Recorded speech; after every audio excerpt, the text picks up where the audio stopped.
সারা দেশের পাশাপাশি পূর্ব বর্ধমানের ভাতারের রথযাত্রা উৎসবকে ঘিরে উন্মাদনা ছিল তুঙ্গে। রথযাত্রার উৎসবে 10 দিন ধরে পুণ্যার্থীদের সেবা প্রদানের জন্য বিশেষ উদ্যোগ গ্রহণ করা হয়েছিল। প্রভু জগন্নাথ উৎসব ভোগের খাদ্য কমিটির তরফ থেকে এলাকার পুণ্যার্থীদের মহাভোগ বিতরণের বিশেষ আয়োজন করা হয়।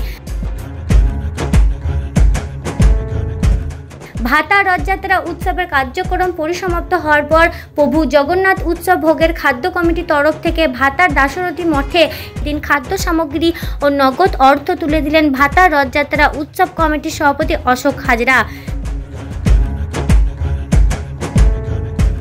বেশ কয়েকদিন আগেই রথযাত্রার কার্যক্রিয়া পরিসমাপ্ত হয়।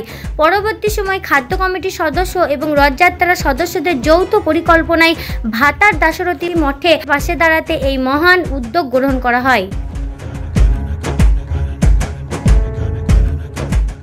ভাতার দাশরথী মঠে অধ্যক্ষর হাতে এদিন খাদ্য সামগ্রী ও নগদ অর্থ তুলে দিলেন ভাতার রথযাত্রা উৎসব কমিটির সভাপতি অশোক হাজরা। সঙ্গে ছিলেন পরেশনাথ হাজরা, মধুসূদন হাজরা, রমেশ খান্ডোয়াল, দেবব্রত দত্ত সহ প্রমুখরা।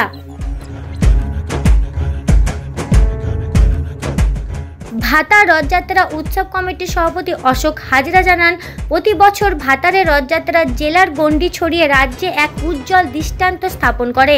এবছরও সেই উজ্জ্বলতা থেমে যায়নি। প্রতি বছর রথযাত্রা উৎসব কমিটির তরফ থেকে মানুষের পাশে থাকতে আমরা বিভিন্ন কর্মসূচি গ্রহণ করে থাকি। আমরা সকলেই আলোচনার মাধ্যমে এবছর ভাতার দাশরথী মঠে পাশে থাকতে উদ্যোগী হয়েছি।